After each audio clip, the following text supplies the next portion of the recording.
Because you're using predictable patterns in order to measure what might be in the future. Prophecy, in order to be prophecy, has to be something which is so irrational, so far in the future, that it would be impossible for a human being ever to say it. For example, I heard that Bill Clinton was in the hospital last week because of something to do with his heart and heart surgery he had a couple years back. Supposing I were to tell you that as a result of his heart surgery, he felt that he needed to go to the land of Israel, and he and Hillary took a trip to Jerusalem. They met some birthright students at the wall. They followed these birthright students to a place in Jerusalem called Mea Sharim, where all the Hasidim live. Bill and Hillary got really excited by Hasidut. They sat at a Shabbat table. They were so inspired by the candles and the singing that Bill Clinton decided to leave politics together with Hillary and to learn together. He at Or Sameach and she at Neve Yerushalayim.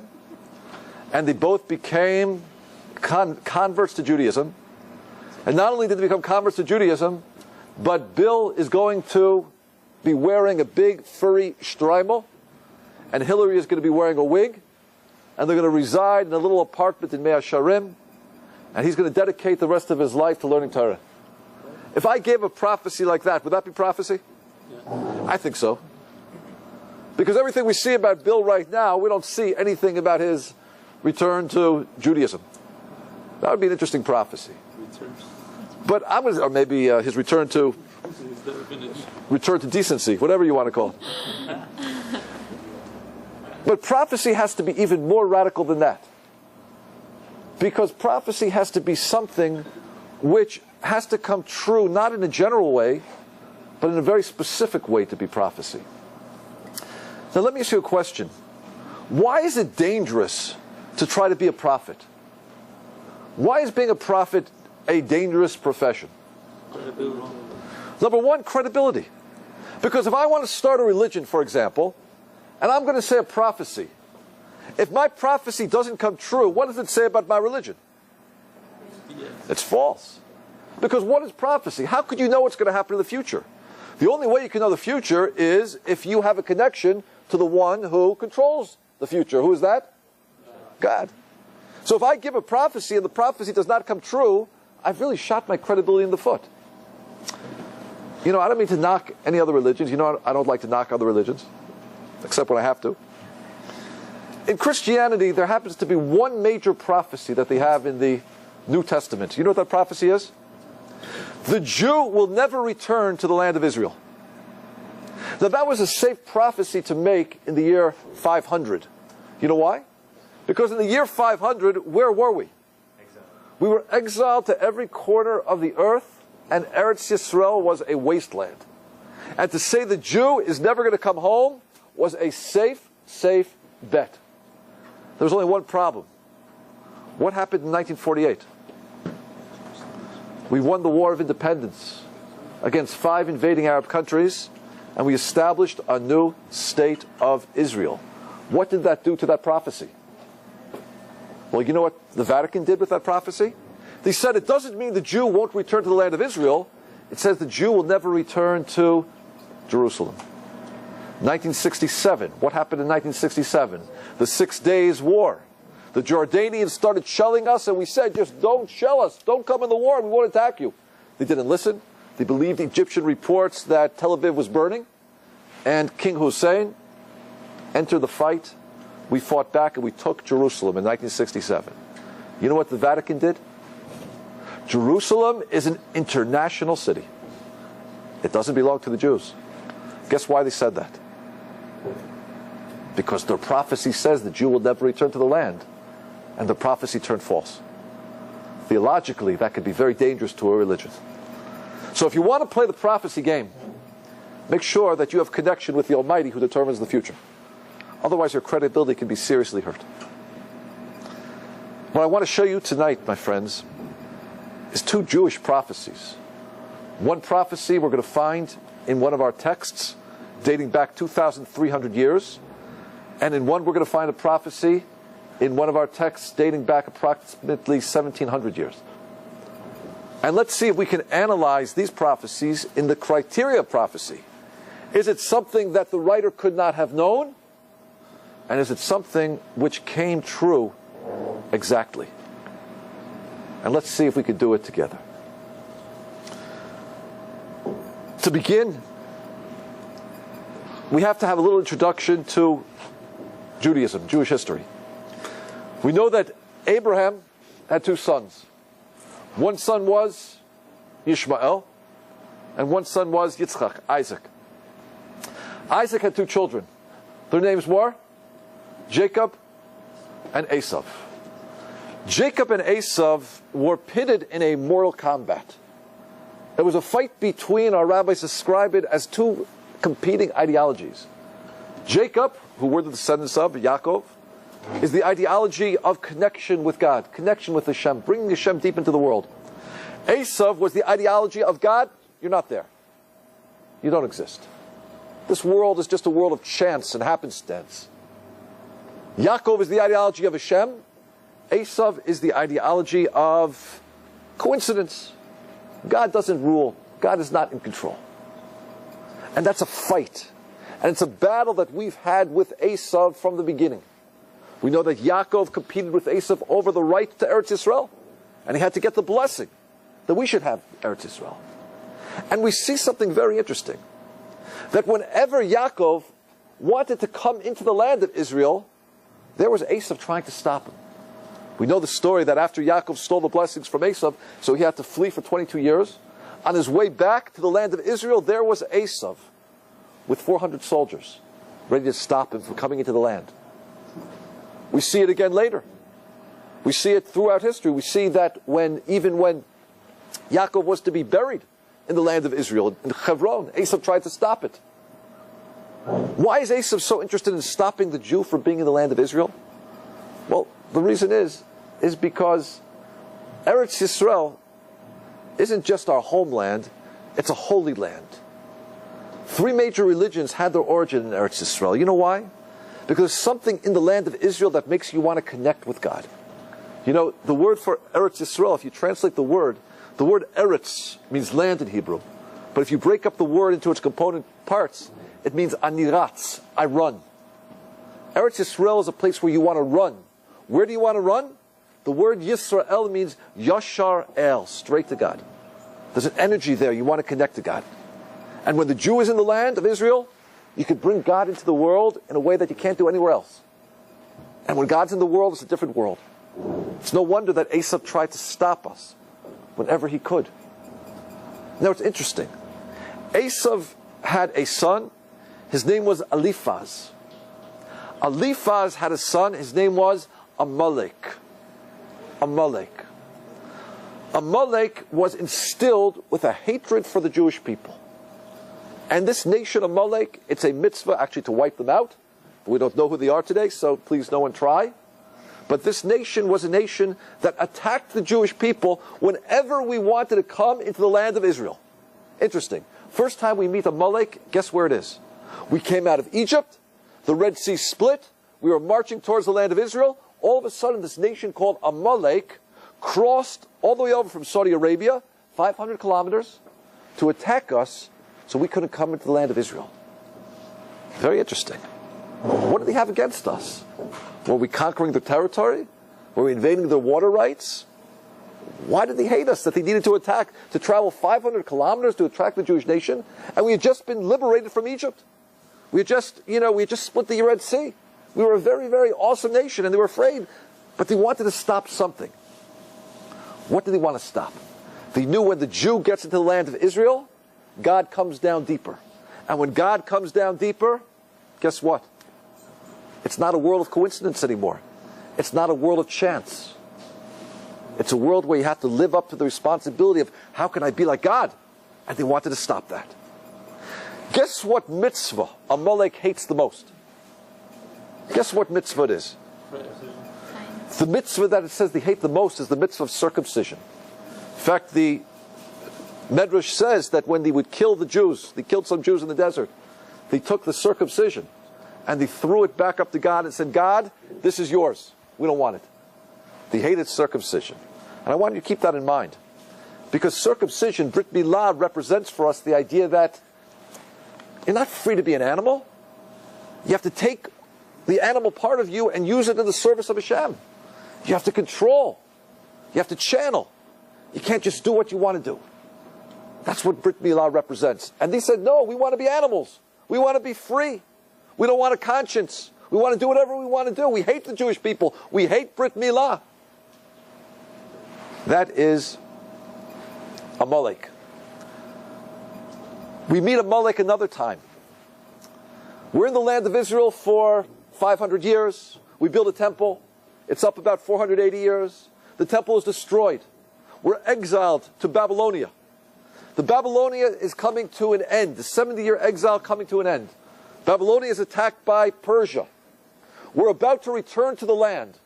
All of a sudden, a man comes on the scene. You know what his name is? Haman. Haman is a direct descendant of the king of Amalek of Agag. And that's how he's introduced to us in the Megillat Esther. Haman ben Hamedasa ben Agagi. There he is. He wants to stop the Jewish people from coming into the land of Israel. What did he have against us? Why did he hate us so much? Well, I guess he hated us so much for the reason Amalek always hates us. The Jew represents godliness. The Jew represents holiness. And we're against the idea that you could just be an animal. You have to live for a higher ideal. So there was Haman ready to stop us. Now let's fast forward in history a little bit more.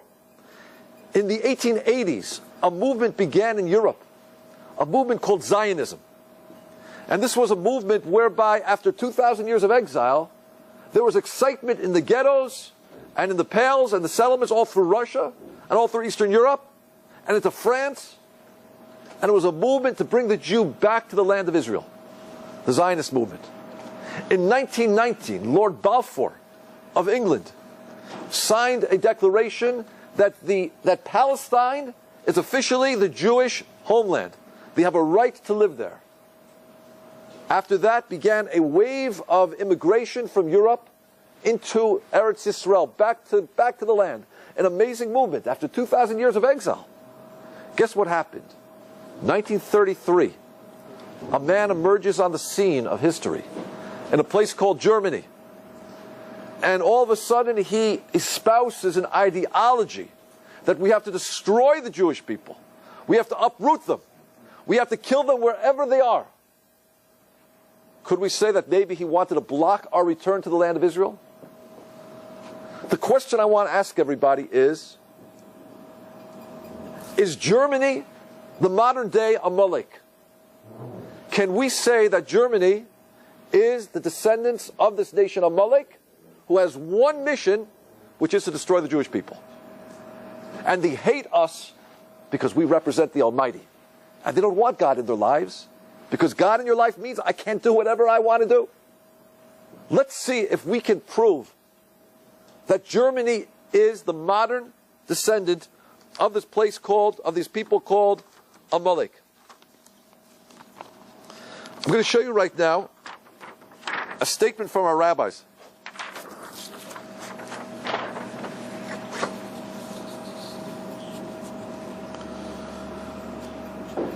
The Talmud in Tractate Megillah. The Talmud was written down approximately 1,600 years ago. And the Talmud states as follows. Rav Yitzchak said, what is meant by the verse in Psalms, O God, don't grant the desires of the evil man, don't let him expand his wickedness, lest he raise himself above others? Jacob, our forefather, said to God, don't grant the desires of the evil man. This refers to Esav. And don't let him expand his wickedness.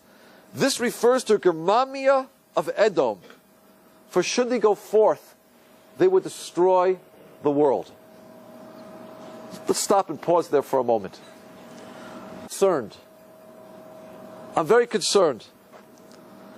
Don't grant desires to this evil man, that's Esav, and don't let him expand out. And the Talmud says, what's he talking about? He's talking about a nation called Germania of Edom. Edom is one of the names of Esav. And there's a nation, he said, is called Germania. Should they go forth, they will destroy the world. The name Germania, what does it sound like to you? Germany. Very much like Germany, doesn't it? Sounds very much like Germany. Let me ask you a question, my friends. When did Germany become a nation? It became a nation in 1871. It was unified by Bismarck. When the Talmud was written in the year 400, Germany did not exist. There was no such nation called Germany. There was no such nation called Germania. And yet the Talmud is telling us that if you let this nation Germania go forth, unite, they will destroy the world. Let me ask you a question. What nation in history is responsible for 2 world wars? Germany. Interesting. What did we do to Germany after the war? We split it into the 2, East and West. What does the Talmud say?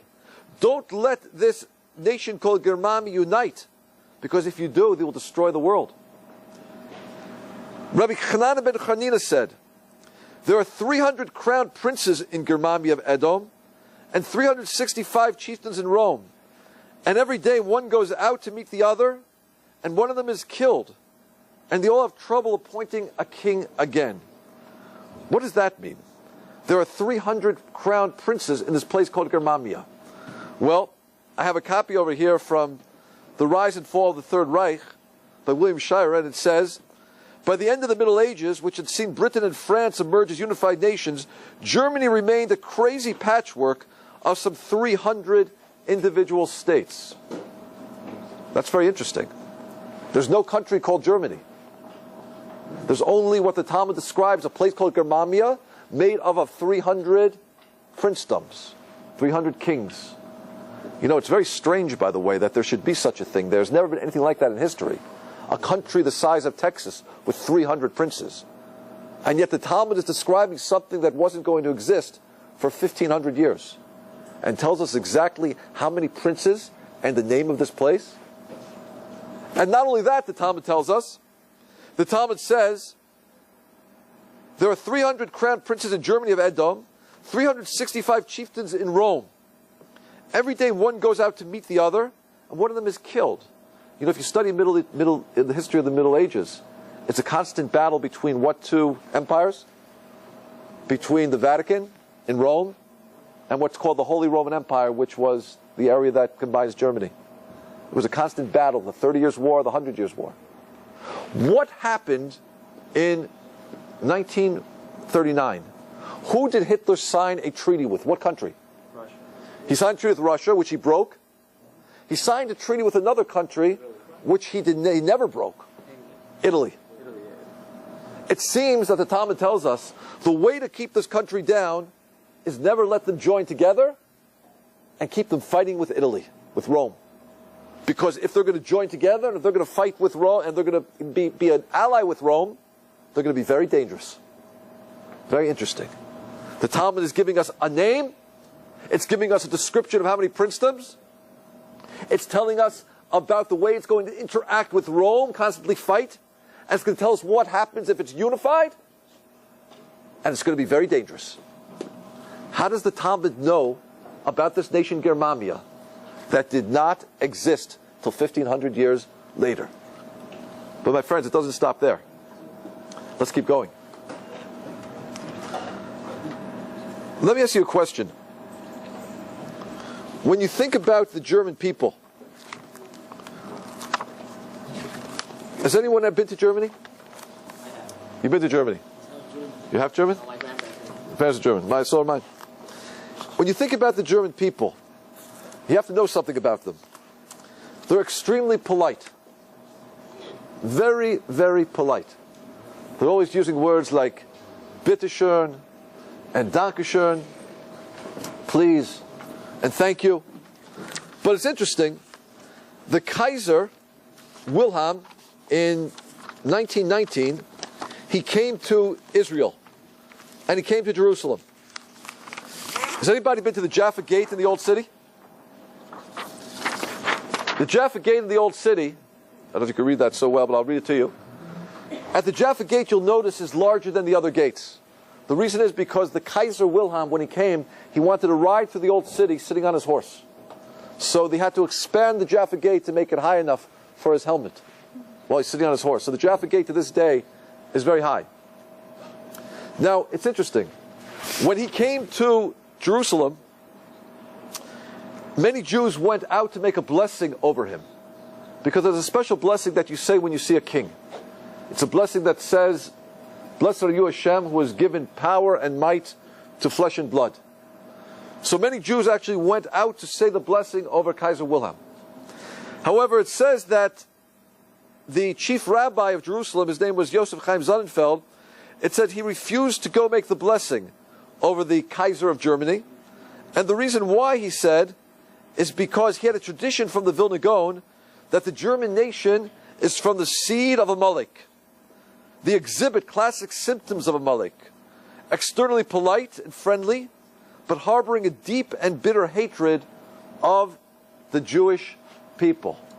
Externally polite, but hating the Jew on the inside. That is the trait of the German people. I'll tell you, I studied in Germany when I was in college, in Austria, and I can testify to it. They are extremely polite, yet they're capable of an Auschwitz. They're capable of a Holocaust. It's interesting. Our sages describe Amalek and the descendants of Esav by one of the non-kosher animals, the pig. You know, for an animal to be kosher, it needs two signs. It has to have more than one stomach, and it has to have a split hoof. It's interesting. There's only one animal in creation that has a split hoof, but not more than one stomach. Does anyone know what animal that is? The pig. Amalek is compared to the pig. Guess why? The pig says, "Look at me. I'm kosher. Look at me. I have a kosher sign." But if you look inside, he's totally not kosher. He's hypocrisy epitomized. That's what the pig is. Amalek and Esav represent the idea of the chazir, our rabbis say. Externally polite, so nice, talk so sweet, but on the inside, terribly, terribly cruel. You know, I'll just tell you one story. Can I ask everybody in the back to please come this way? I can't speak so loud. If everyone could bring their chairs up this way, I would appreciate it very much. You can bring the pizza with you if you'd like. I need it while I speak. But I'd like everybody at the table. Arthur, please come this way. Danny? Thank you. If you don't mind, everybody in the back, would you mind just bringing up to these chairs over here? Thank you. Don't be afraid. I don't bite. Only sometimes.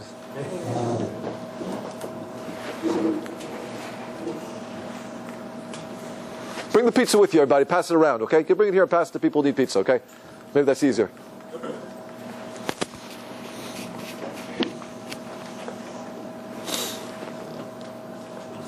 Here, take chairs up here, everybody. It's a little hard for me to speak very loud, and I don't want you to miss this because it's exciting.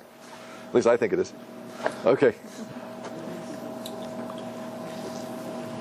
Come, have a seat, guys. Please come a little closer, okay? If you don't mind. Thank you.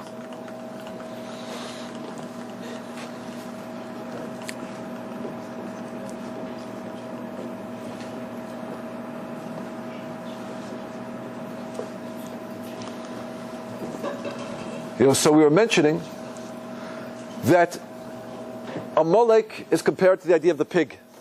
He looks so kosher on the outside, and yet he's so unkosher on the inside, so externally polite. Rav Yosef Chaim Sonnenfeld would not make a blessing over the Kaiser because he said he is from this nation Amalek. They are so polite, but they have such a hatred for the Jewish people. Now I want to tell you a story, a true story that's chilling. There was a rabbi who lived in America. His name was Rav Hutner. Rav Hutner had a great yeshiva, still exists, Chaim Berlin in Brooklyn.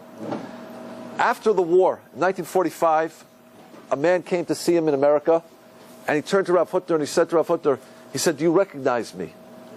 And Rav Hutner said, "No." He said, "Take another look at me." Rav Hutner looked at him and said, "The face looks familiar. Who are you?" He said, "Don't you remember? We were students together in the yeshiva in Slobodka." And Rav Hutner says, "Yeah, I recognize you." This man said to Rav Hutner, "I went through Auschwitz, I went through Mauthausen. I went through the concentration camps. I thought about you every day while I was in the camps. Rav Hutter said, why? What do you mean? So he said, do you remember before the war, we used to debate whether or not the Germans were really good people. And you used to say to me, they're phony. They're corrupt. And I used to argue with you, and I said to you, no, we can learn from their politeness. We can learn from their manners. And the example that I used was, if you know German, the Germans will always end a question or end a response with the words nicht wahr. Nicht wahr in German means, isn't it true? For example, if I ask you, how do you get to Main Street? And you'll say to me, well, you make a left over here on 8th Street, you make another left on Jewel Avenue, then you go straight, and you'll make a right, you'll be on Main Street. Isn't that so, nicht wahr? The Germans always end a response with the words nicht wahr. Isn't it so? Isn't it true? And this man said to Rav Hutter, I argued with you. And I said, we can learn from that. When you say, isn't it so, isn't it true, it means I'm not any better than you. I'm giving you a response, but you also know this information. Nicht wahr. Isn't it true? Isn't it so? And you said back to me, they're phonies. They're saying it on the outside, but inside they're so corrupt. And I said, I didn't believe you until I was in a concentration camp. And a German guard, he gave me a club. And he said, I want you to beat that Jew. And I said, I'm not going to do it. And he said, if you don't beat him, I'm going to kill you. So I took the club and I started hitting him very lightly, as light as I could, pretending that I was hitting him hard. And this enraged this German Nazi. He grabbed the club out of my hand and he started beating this Jew and beating him and beating him. And then he turned to me and he said, that's the way to hit a Jew. Nicht wahr? Isn't it so? When I heard those words, isn't it so, nicht wahr, I realized you were right. So polite on the outside, yet so corrupt on the inside. That's what Rabbi Yosef Chaim Sonnenfeld said about the Kaiser in 1919. The Vilna Gaon actually gives a description what the people in this place called Germania look like. He says, you'll know these people by the color of their hair. Their hair, he said, is the color of a certain type of affliction one gets if they speak evil speech. Lashon hara. White. What do the Germans pride themselves on? Their blonde hair. Very interesting. It's interesting, by the way, also, do the Germans call themselves Germany? Or Germania? Is that their name for themselves? What do they call themselves? Deutschland. What do the French call them? Allemand. What do they call them in Russian? What does that mean, Nems? Nazis. Nazis. What do they call them before the Nazis? What do they call them? That means Nazis, but what do they call them before? Did they call them Germania? There you go. But you know what's very interesting? I found something in Time magazine, which is very fascinating, that the Germans actually, even though they call themselves Deutschland, they have a name for themselves. The name for themselves is as follows. How Hitler would have rebuilt Berlin. It says, can everybody see this okay? The dome of the Great Hall is pictured at the exhibition Myth Germania in Berlin. The exhibition shows pictures, plans, and architectural models of the Great Hall in the north-south axis designed by Hitler's architect Albert Speer during the regime. In one of these spine-chilling what-ifs, what if Hitler and his helpers had been successful in their aggressive strive for world power? A new exhibition in Berlin attempts to answer this question, in part by looking at the devastating architectural consequences Hitler's success would have had for the German capital. In those collaborations with his confident architect and those Albert Speer, Hitler sought to cast his megalomania in concrete by radically reshaping the city center. His dystopian world capital, Germania, in the Führer's own words, would only be compared with ancient Egypt, Babylon, of Rome. Apparently the Germans call themselves Germania. How interesting. That's their name for themselves when they describe their ideal vision of what they want to be. They call themselves Germania. How did the Talmud, going back 1,500 years, know that there would be a place called Germany? Let's read it again. Jacob, our forefather, said to God, don't grant the desires of this evil man. This refers to Esau. And don't let him expand his wickedness. This refers to Germania of Edom. For should they go forth, they would destroy the entire world, my friends. There was no country called Germania 1,500 years ago, as I'm trying to explain to you. If the Talmud describes it, it describes 300 princes. It describes the fact that they're always fighting with Rome. It describes the fact that if they unite, they will destroy the world. We know what they look like. We know their hair color. We know their personality traits. The Talmud tells us they're like the chazir, kosher on the outside, like the pig, yet false on the inside. But how else do we know that they're like? They're actually the descendants of Amalek. How can we prove that they're descendants of Amalek? Amalek's mission was what? To destroy the Jewish people. Well, all we need to do is to take a look at the leader of Germany, Adolf Hitler, and maybe he'll tell us himself if he was actually a descendant of Amalek. I mentioned to you that Amalek hated certain mitzvot that we did. And the mitzvah that he hated the most was what? Brit Milah. Because Brit Milah represents the idea that I cannot be an animal. I have to live by God's word. I have to control myself. At the area of passion, control. At the area of desire, God's word. They hated the mitzvah of Milah. Take a look at what Hitler says. And I quote from Hitler. It is true we are barbarians.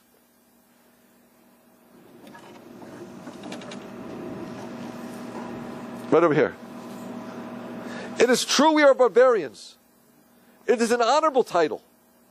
I free humanity from the shackles of the soul, from the degrading suffering caused by the false vision called conscience and morality.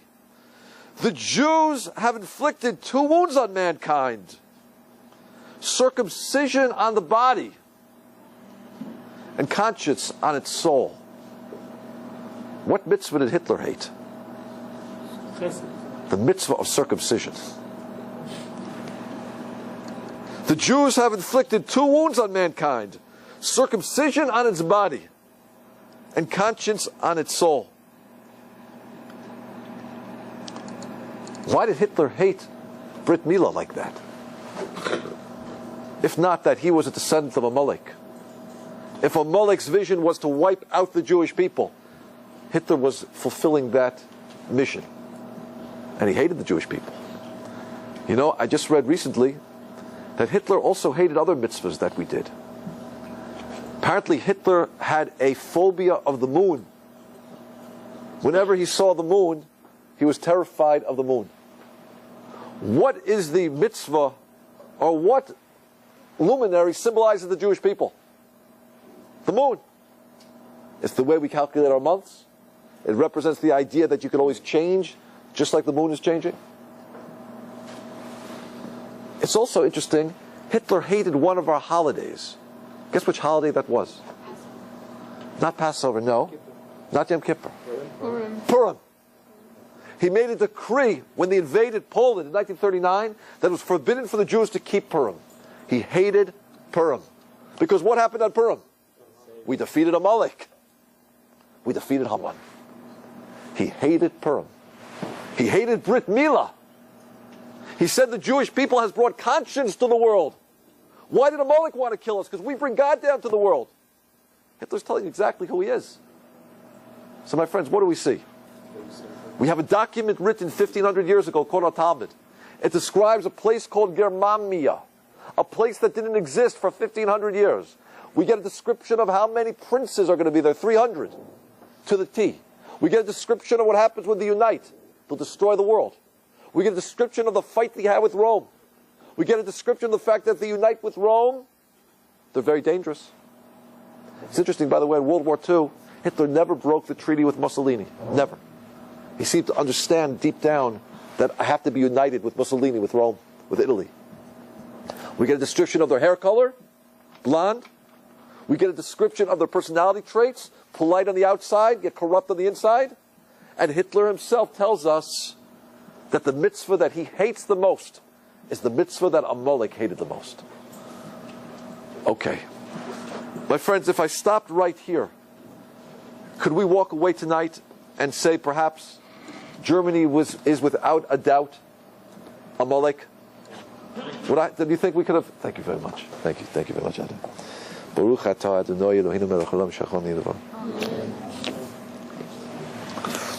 If we stop right now, do you think we've seen enough?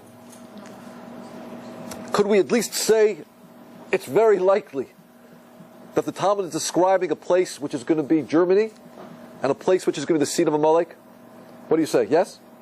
I think we could walk away right now with some evidence. A document 1,500 years ago describing something that doesn't exist and calls it Germania and names it and labels it and describes it perfectly. But I want to take you even deeper. Because Jewish prophecy doesn't stop here. Jewish prophecy is exact.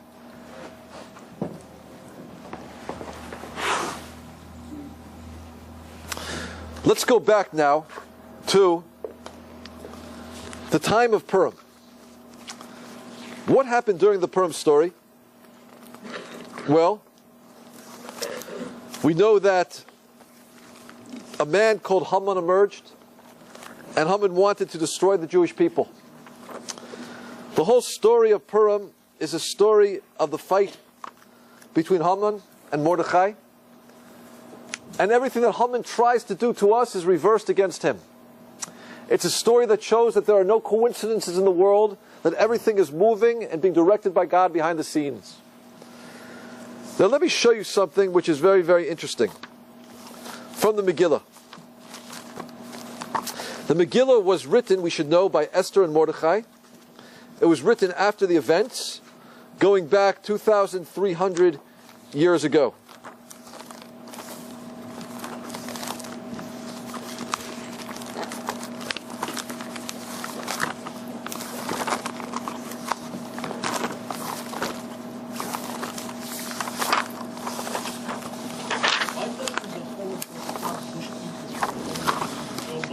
What's that?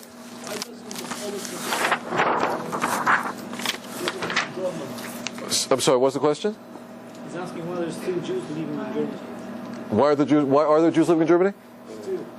Most of the Jews living in Germany right now are Jews from the former Soviet Union, or from Israel. Any Jew who originally lived in Germany before 1939 is not there, or very few are. My father, for example, came from Germany in 1938. No Jews, very few Jews remained in Germany. Most of them are actually immigrants from the former Soviet Union.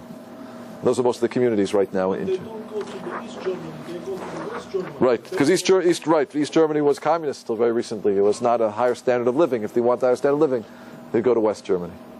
Okay, let's go back to the Megillat Esther for a moment. I have in front of me over here a copy of one of the last chapters, chapter 9. Actually, it's one of the last chapters of the Megillat Esther. The story goes like this. Haman wanted to kill Mordechai. He wanted Achashverosh to make a decree to wipe out the Jewish people wherever they were, all across the world.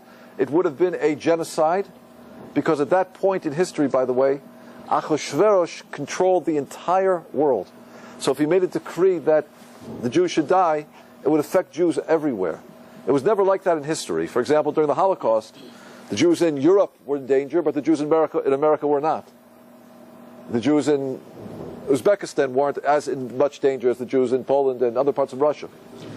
But at the time of the Megillat Esther, 2,300 years ago, there was a decree from Achashverosh, because of Haman, to destroy world Jewry everywhere. That's what was at stake. He wanted to utterly obliterate the Jewish people.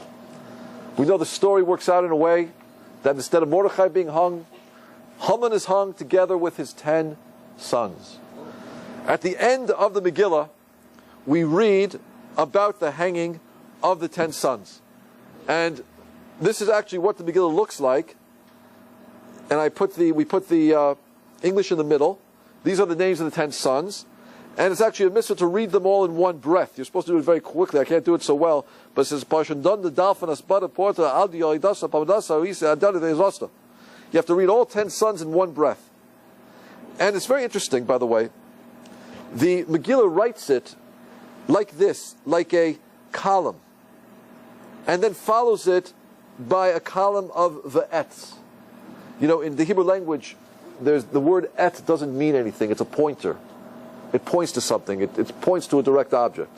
So the way it reads, for example, is Parshandata vi'et dalfon, vi'et asbota, vi'et pardata.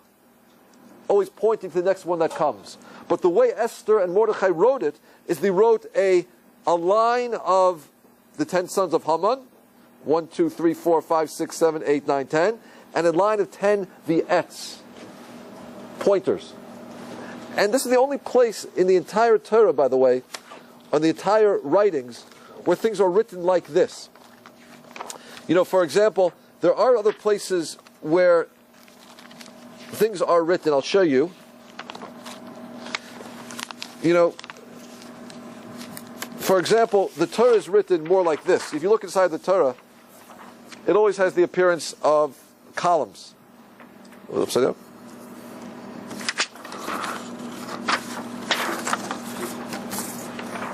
Nope. You know, that's the way the Torah looks. Torah is written, as we know, if you take a look inside, there are always columns like this. But once we get to the Megillat Esther, it does something very radical. It writes a column, like a block, you know, of the names, and then a block of the etz. It's the only place like that in the entire Torah and all the writings, which is very interesting. So keep that in mind for a moment. Now, it's also very fascinating that... Oops. Nope. Okay, someone who's computer savvy is welcome to put this presentation on some sort of, PowerPoint for me, okay? I would love that. What's very fascinating is the storyline. Haman is hung. His 10 sons are hung. And then Achashverosh, the king, turns to his wife. Who was his wife? Esther. Of course, they weren't really married according to Jewish law. It's like she was in a very terrible situation for this time. Almost, like a rape situation. But she was, according to Achashverosh, the queen. Achashverosh turns to Esther and says something very interesting to Esther. He says to Esther as follows. I'm going to read it to you. After the 10 sons are hung, Achashverosh comes to Esther and says, Ma asu u'ma shilasech. Esther, what do you want? V'noten lach, and I'll give it to you. U'ma b'kishasech. What's your request? Od v'teas. Anything you want, Esther, will be yours. Now, Achashverosh was the most powerful and wealthiest man in the world. Esther was his wife, who he loved, Jewish woman. If he's asking Esther for anything she wants, if you were Esther, what would you say? What would you respond to the king? I want a diamond. I'd like a diamond. I'd like a diamond mine.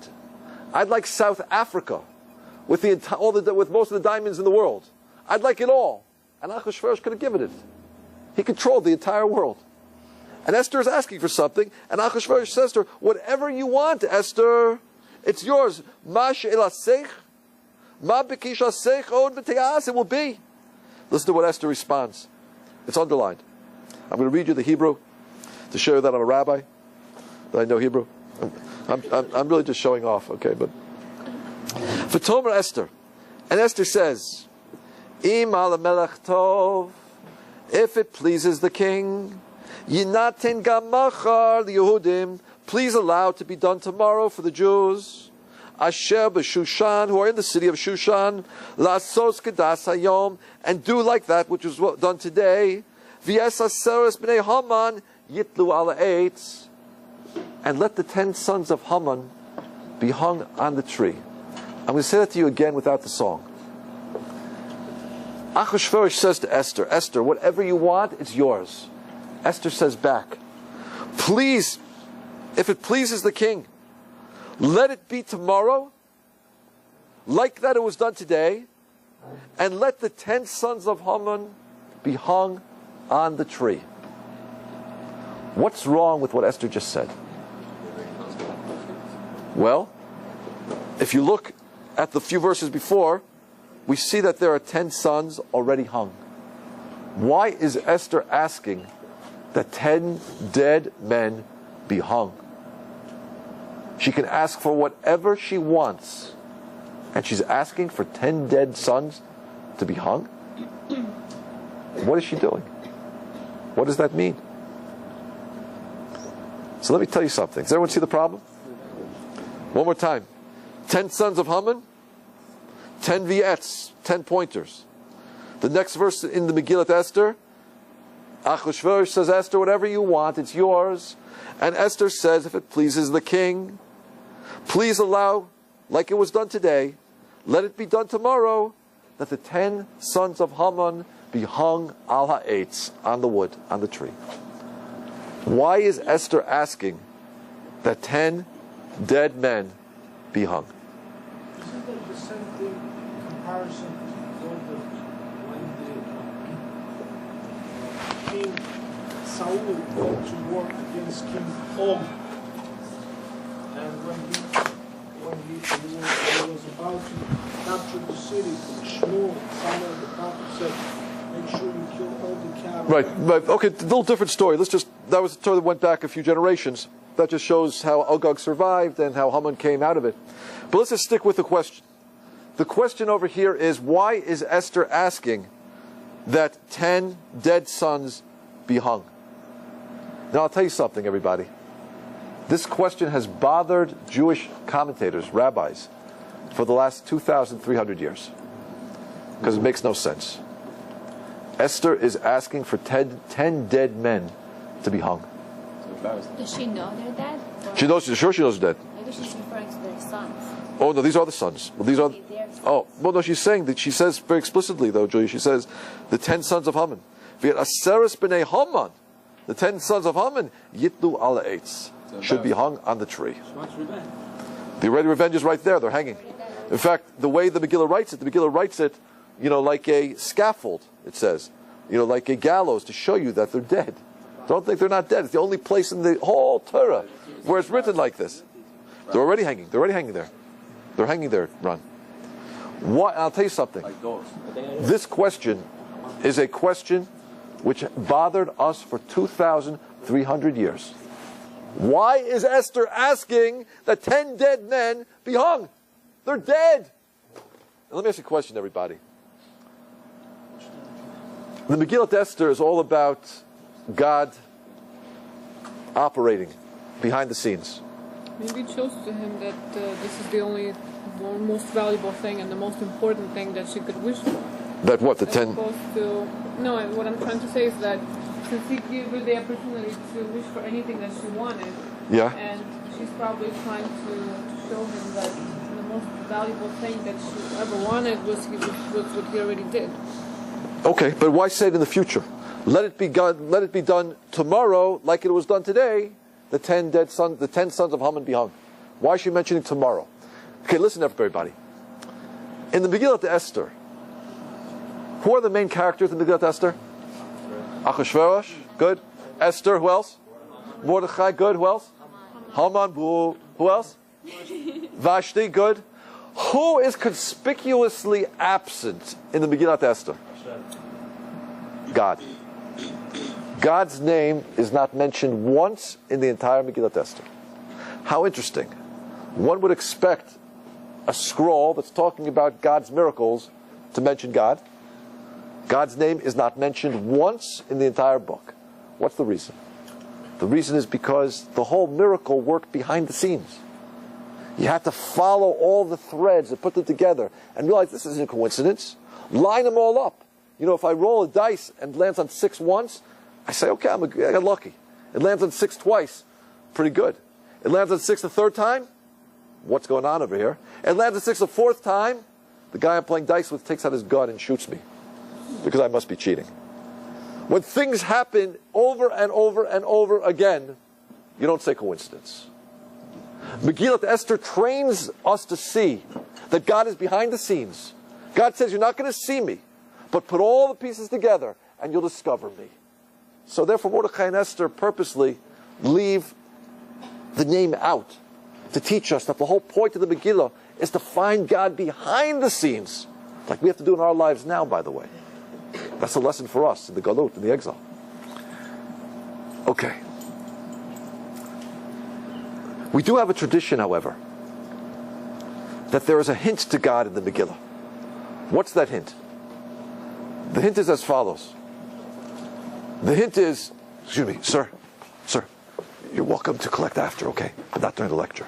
Okay, thank you. After, gentlemen, after the lecture, we'll be happy to give them. Thank you. Okay. Gentlemen, everyone after the lecture, make sure we leave some. Okay. We have a tradition, however, that there is a hint to God's name. The hint is as follows. Whenever the Megillah mentions Melech Achashverosh means King Achashverosh. When it says Melech, King Achashverosh, we're talking about King Achashverosh. However, when the Megillah says HaMelech, which means the king, we have a tradition that is talking about who? The king. It says over here, the Talmud tells us, Rabbi Levi said the name of Rabbi Yochanan. Every time the Megillah uses the phrase King Achashverosh, it refers to King Achashverosh himself. But every usage of the word king alone has a double meaning, referring both to God and to Achashverosh. HaMelech, oftentimes in the Megillah, can mean God himself. Now let's reread what Esther's request is. Achashverosh comes to her and says, Esther, what do you want and what do you request? It will be. V'tomer Esther, and Esther says, Im al hamelech tov, if it pleases the king. Which king is she talking about? God. If it pleases the king, Yinaten gamachar, please allow it to be tomorrow. Kedas hayom, like that it was done today. V'esa seres b'nei Haman yitlu al eitz, that the 10 sons of Haman should be hanged from the tree. Who is she talking to? Is she talking to Achashverosh, or is she praying to the Almighty? She's praying to God, isn't she? If it pleases the king, please allow, like it was done today, that 10 sons of Haman be hung from the tree. Now I'll tell you again, everybody. The Rokeach, famous rabbi, writing in the year 900, comments and says, it's obvious that Esther is praying for something, but I have absolutely no idea what she is praying for. Now, my friends, we found out what she was praying for. We found out in the year 1946 exactly what she was praying for. In the year 1946, after the defeat of the Nazis, a trial took place in a city called Nuremberg in Germany. It was a trial conducted by a joint coalition of the Allies, the Americans, the French, the British, and the Russians, at which time they tried the major Nazi war criminals. It's a picture of what it looked like. The Allies stood behind, uniformed. These are some of the 24 defendants from the trial.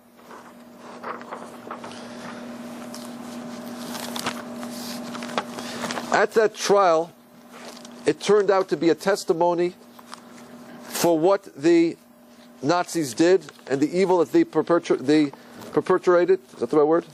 The evil that they put forth. Documents were shown.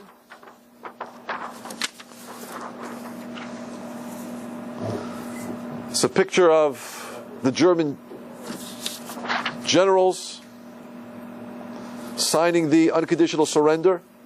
Take a look at their faces. Take a look how their uniforms look. So polite and well dressed on the outside. Take a look at what Eisenhower had the German people do, to march by corpses from the concentration camps so the people in the town should understand what was going on behind those barbed wires. Look at the way they're dressed. Ties and jackets and canes.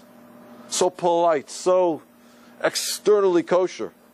Walking past American soldiers and dead Jews. They brought to light at Nuremberg the dangers of mass obedience. And they discredited the alibi that I was just following orders. In fact, they executed at the time 2 of the generals who said they were only just following orders. Following orders, obedience to evil was not going to be a defense.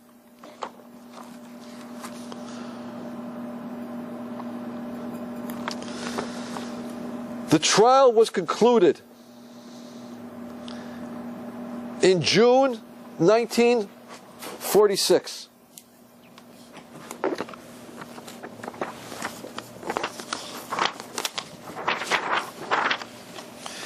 In June 1946, the trial was concluded. At the trial, it was determined that 11 of the major Nazi criminals would hang. Unfortunately, 2 hours before the execution, the Reich Chancellor of Germany, Hermann Göring, committed suicide. He had had a cyanide capsule in his cell the whole time, and he was able to keep it there. The New York Times quotes, "Göring ends life by poison, 10 others hanged in Nuremberg. Prison for Nazi war crimes. Doomed men on gallows pray for Germany."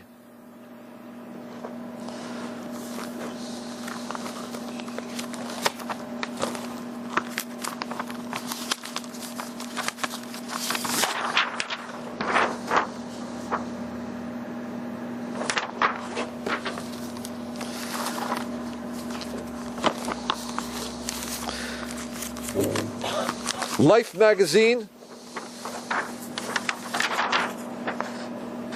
ran a picture of the defendants, showed a picture of Hermann Göring dead. That was Hermann Göring when he was Reich Chancellor. That's what he looked like in Nuremberg, and that was a picture of him dead. People wanted to make sure that he was really dead. Life magazine had to show the faces. Now, there was a problem at the trial. The problem was this: how should they execute these Nazi war criminals? The question was, do you shoot them by firing squad? Because that's a soldier's death. Or do you hang them as war criminals, as common criminals? And the world did not know what to do. The verdict was given in June, and for a number of months, nothing was done. And the world said they're not going to really execute them. It's not going to happen. And there was a question, and if we do execute them, we should hang them. Excuse me, we should shoot them, not hang them. And the Germans were begging to be shot, not to be hung. Because hanging is the way you execute a common criminal.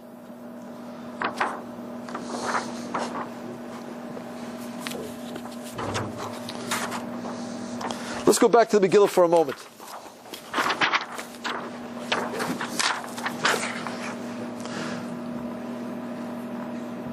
The scroll is written in a very interesting way, as I pointed out.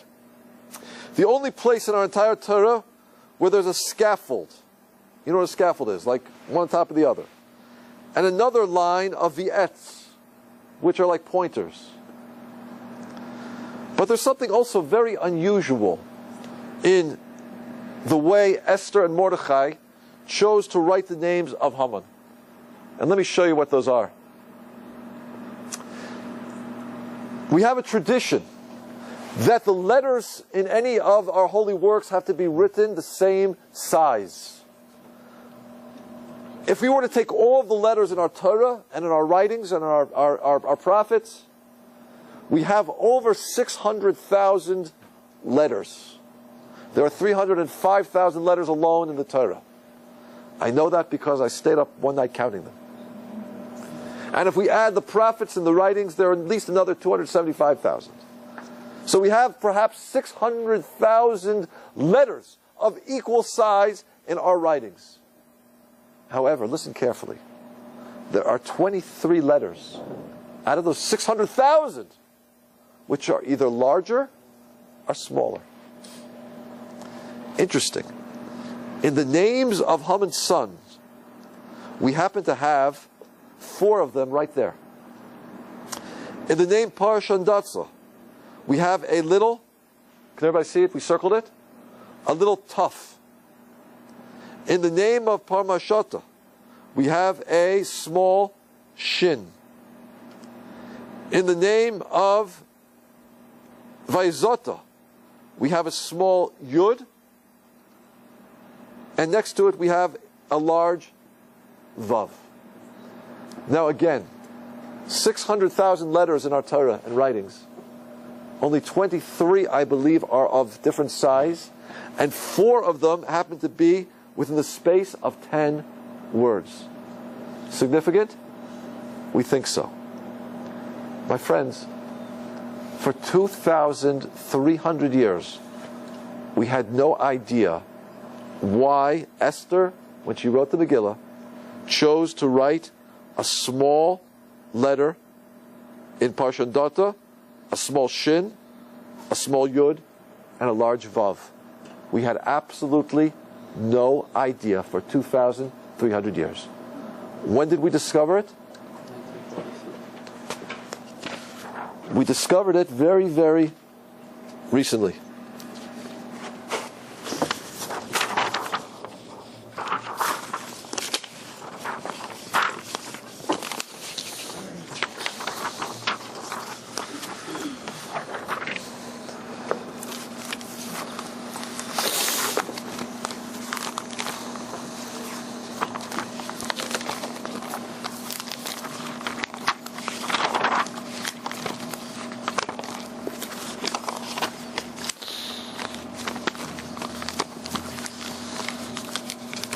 Stay with me, everybody.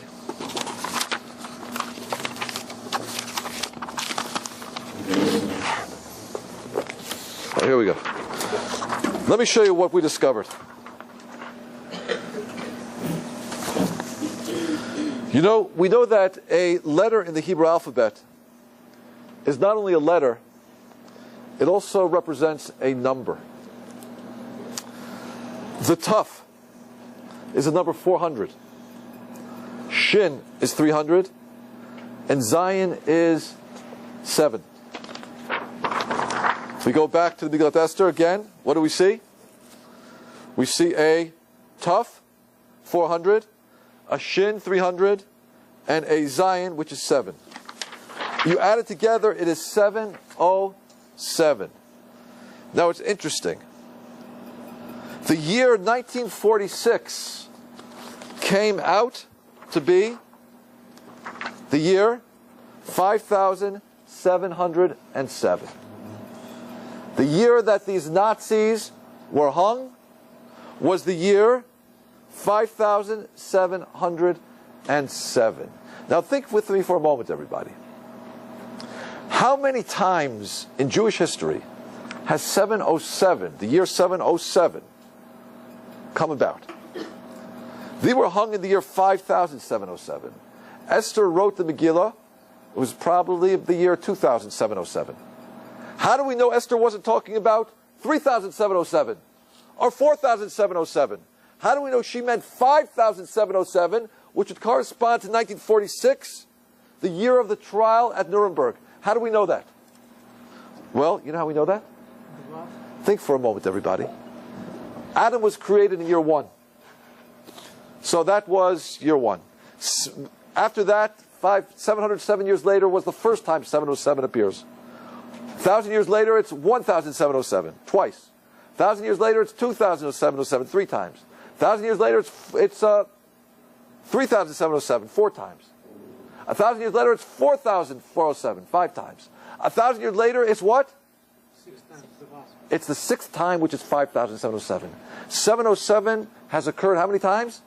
707, 1,707, 2,707, 3,707, 4,707, 5,707. 707 has occurred 6 times. What number, what letter in the Hebrew alphabet represents the number 6? The Vav. How interesting.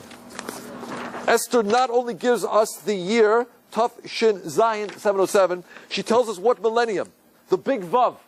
The 6th time 707 is going to occur, which turns out to be when? In the year 1946. How interesting. When does the Jewish year begin, by the way? My pleasure. When does the year begin? What month? Tishrei. June was when the execution was scheduled, correct? But it didn't happen until what date? October 16th, which happened to be the last day of Rosh Hashanah, Hoshana Rabbah, which meant that what? What year would it have been had they been executed in June? It would have been 5706. But of course they were executed October 16th, 5707, because I guess Esther was telling us it would be 5707. And not only that, the day happened to be Hoshana Rabbah, which is the day when judgment is executed on the world. Now, it's interesting, by the way, I guess the Goyim, it's interesting, my friends, how many men were supposed to have been hung? 11. What did Goering do the night before? He ended his life by poison. He committed suicide. You know why he did that? Because how many did Esther ask to be hung? 10 or 11. She asked for 10, so one had to oblige. One had to get out of the picture. That was Goring. How interesting it is, my friends. How many children did Haman have? No. 11. What happened to the 11th? Committed suicide. Haman had one daughter. And the only thing we know about this daughter is that at one point in the Megillat Esther, so Mordechai is sitting on the horse, and Haman is leading Mordechai. It was a reversal. Haman's daughter is watching from above. She's looking down. She assumes that it's her father, Haman, sitting on the horse, and Mordechai is leading him. It says she takes the pail of, you know what? And she pours it out the window, and it lands straight on her father's head. Her father looks up. She looks down. She sees what she did. Says she jumped out the window and committed suicide. So she killed her father? She embarrassed her father, but because she embarrassed her father, she committed suicide. He had 11 children. One committed suicide. And I'll tell you something, and this is a little bit, don't take it too seriously. There's a book out called The Sexual Deviances of the Third Reich, and Hermann Goering was a transvestite. He wore women's clothing underneath his uniform. He's a very strange person. Interesting. Esther asks for 10. 10 are killed. But how did we know? How did we know this? How did we know to look back at the Megillah and say, we got it? How did we know that? Where's my Megillah? How did we know it? How did we know that, well, this is the date? The year 5707. And these ve'etz is like another column of 10 men. How do we know it was talking about these 10 Nazis at Nuremberg? And that's what Esther meant when she said, if it pleases the king, please allow, like it was done today, to be done tomorrow. The 10 men who need to be hung will be hung. Because the world's not going to want to hang them and they need to be hung. How did we know that that's what the Megillah was talking about? What clued us in order to know that? Well, I'm going to show you what clued us in. The last of these Nazis to be hung was a vicious, vicious anti-Semite. And his name was Julius Streicher. Julius Streicher was the editor of an anti-Semitic newspaper called the Der Stürmer. And in Der Stürmer, he incited a nation against the Jews. He pictured the Jews, like in this picture, for example, as monkeys behind a bar. He pictured the Jews, for example, in this picture, as you see, Jews drawing blood out of the dead necks of Christians. He aroused anti-Semitism. Die Juden sind unsere Unglück. The Jews are our unfortune. And he was hung. A terrible, vicious anti-Semite. And you know how he was captured, by the way? He was captured by an American Jewish major who was he gave out pictures after the war in 45. They were going around looking for the war criminals. This Jewish major, his name was Billet. He went to a farm just to rest. And he sees a guy on the farm with a beard. And he says to him, look, what were your politics during the war? Were you a Nazi? The man said, I'm just a simple painter. And so this American Jewish major says, that's so funny. You look just like Julius Streicher. And you know what he says? How'd you know it was me? And he said, the Jewish major was like, he goes, okay, you have a right to remain silent. Anything you say, you know. And he made the arrest. That's what they caught him. That's what they caught him. But Julius Streicher was one of the most vicious anti-Semites. And let's look at what Julius Streicher said. I'm going to read to you from an article in Newsweek, 1946.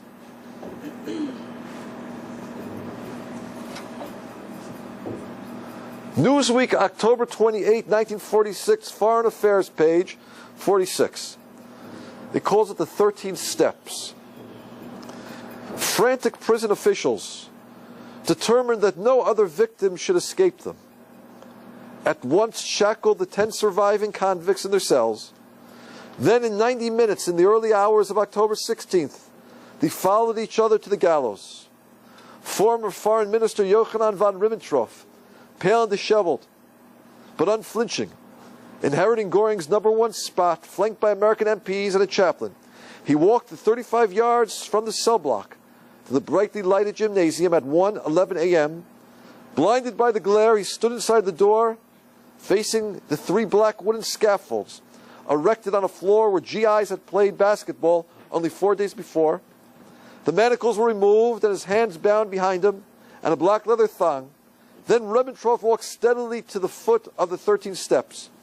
He gave his name firmly and mounted the 8-foot platform where Major Sergeant John C. Woods, veteran executioner of 347 men in 15 years, awaited him. What was the name of the American executioner, by the way?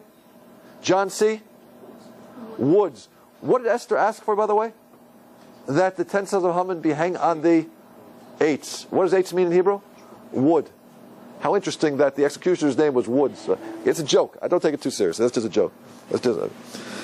He gave his name firmly. And he mounted the platform. Okay. He mounted the platform where Major John C. Woods, veteran executioner, 35 men, awaited him.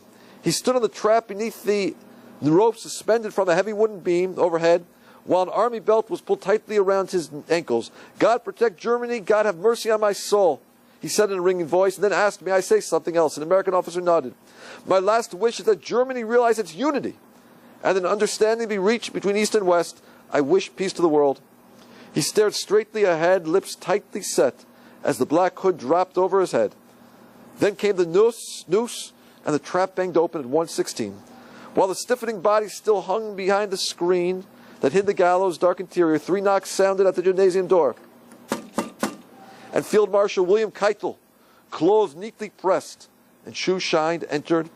After him the guards, with precise, ruthless efficiency, brought in the other ones to deliver their last speeches and die.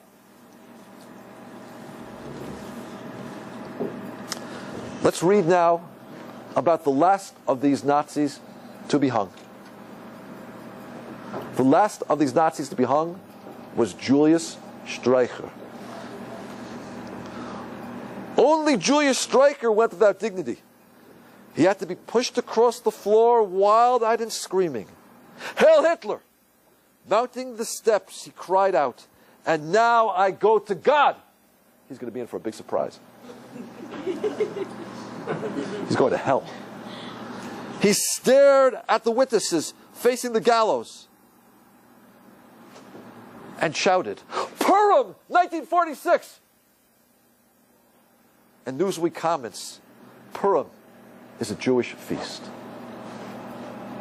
Who opened our eyes to what Esther had encoded 2,300 years ago?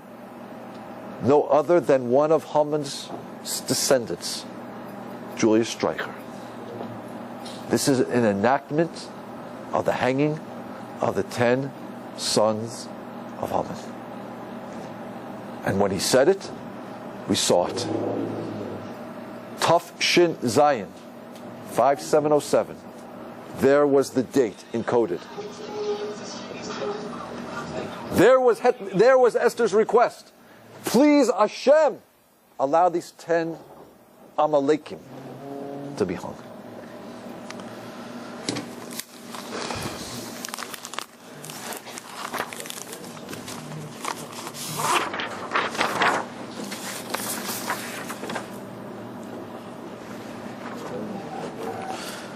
You know, my friends,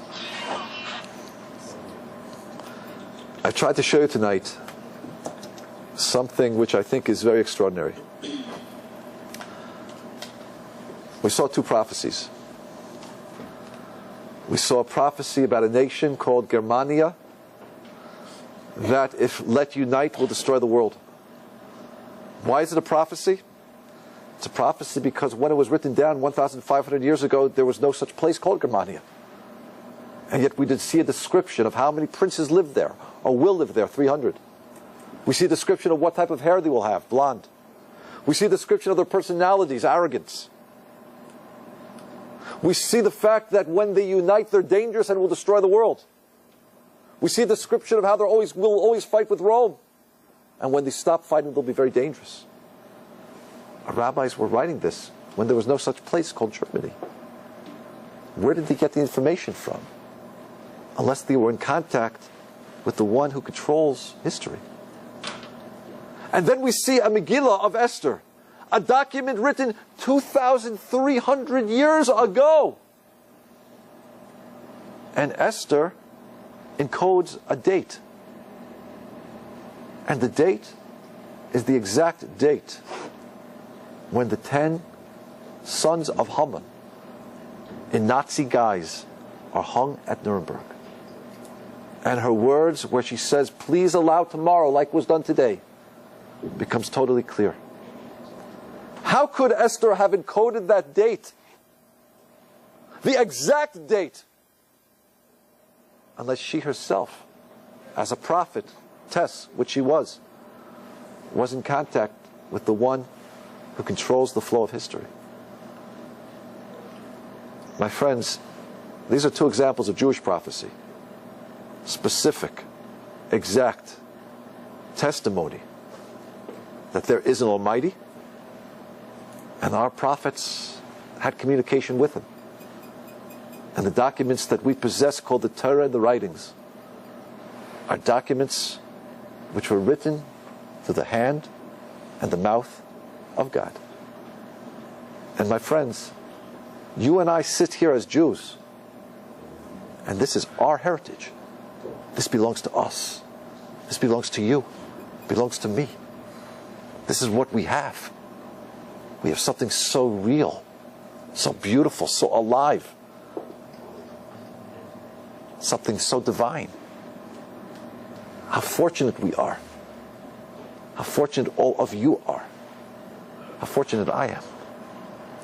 Thank you so much for listening to me, everybody. I've enjoyed speaking to you. You're wonderful. Thank you.